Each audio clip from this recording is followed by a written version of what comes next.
வணக்கம். இட்லிக்கு ஒரு காரசாரமாக ஒரு ஆந்திரா ஸ்டைலில் ஒரு கார சட்னி எப்படி ரெடி பண்ணுறதுன்னு பார்க்கலாம். இது வெங்காயம் பச்சடி மாதிரியும் இருக்கும், கார சட்னியாகவும் எடுத்துக்கலாம். இப்போ இதில் ஒரு கொஞ்சமாக கடுகு, கொஞ்சமாக வெந்தயம் போட்டு வறுத்து எடுத்துக்கலாம். சீரகமும் ஒரு கொஞ்சம் சேர்த்துக்கலாம். போட்டுட்டு ஒரு 10-12 மிளகாய் சேர்த்துக்கலாம். மிளகாயை தீயாமல் நல்லா சிவந்த நேரமாக வறுத்து எடுத்துக்கலாம். இதை அப்படியே எடுத்து ஒரு பிளேட்டில் மாற்றிக்கலாம்.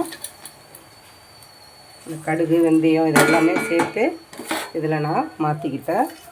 இப்போ அடுத்தது ஒரு 2 பெரிய வெங்காயம் அரிஞ்சு வச்சுருக்கேன் நீல வாட்டில். இதை எடுத்து போட்டு வதக்கிக்கலாம்.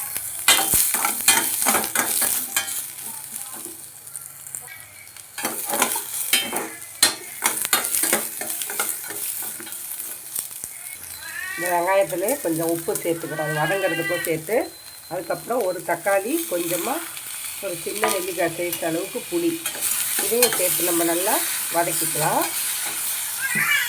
இப்போ நல்லா வதங்கிடுச்சு. இப்போ அடுப்பு ஆஃப் பண்ணிவிட்டு இதை ஆற விட்டுக்கலாம்.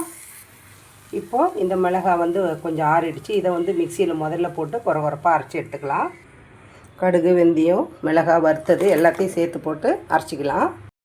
இப்போது இதில் குறசா அரைச்சிட்டு இப்போ இதில் வதக்கி வச்சவங்க இந்த தக்காளி புளி இதையும் சேர்த்து அரைச்சிக்கலாம். பாருங்கள், நல்லா நான் அரைச்சி எடுத்துக்கிட்டேன். தண்ணியே ஊற்றலை, அந்த வெங்காயம் தக்காளியில் இருந்த தண்ணி தான்.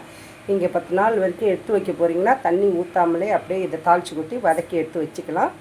2-3 நாள்னாக்கா கொஞ்சமாக தண்ணி எடுத்துக்கலாம். இப்போ இதுக்கு ஒரு பாத்திரத்தில் மாற்றிக்கலாம். இதை சட்னியை நான் ஒரு பவுலுக்கு வச்சு வச்சுட்டேன். அதே கடாயில் கொஞ்சம் கடுகு, ஒரு காஞ்ச மிளகா தாளிச்சிக்கோங்க. நடுவில் கொஞ்சம் கருவேப்பிலை சேர்த்துக்கோங்க. கொஞ்சமாக பூண்டு ஒரு 4 பல்லு நசுக்கி அதில் சேர்த்துக்கோங்க.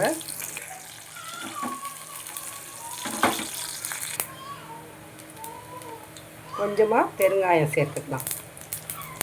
இப்போ அரைச்சி வச்ச இந்த கார சட்னியை சேர்த்து ஒரு வதக்கிக்கலாம். தண்ணி வேணும்னா இந்த சமயத்தில் ஊற்றி வதக்கிக்கோங்க.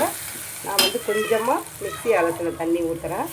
இதை ஊற்றி அலசி ஒரு வதக்கி எடுத்துக்கிட்டோன்னா எப்படி ஒரு வாரம் வரைக்கும் கண்டிப்பாக வச்சுக்கலாம். சூப்பராக இருக்கும். இட்லி தோசைக்கெல்லாம் இது கொஞ்சம் கட்டியாக இருந்தால் தான் நல்லாயிருக்கும்.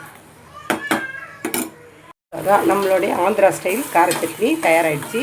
இப்போ இதில் நீங்கள் இன்னும் எண்ணெய் பிரிஞ்சு வர்ற அளவுக்கு எண்ணெய் ஊற்றிக்கிட்டாலும் ஊற்றிக்கலாம். இது சாதத்தில் கூட போட்டு பிசைக்கலாம். இன்னும் ஒரு 2 வெங்காயம் கூட வச்சு அரைச்சிக்கிட்டிங்கன்னா வெங்காய பச்சடி மாதிரியே இருக்கும். கண்டிப்பாக இதை ட்ரை பண்ணி பாருங்கள்.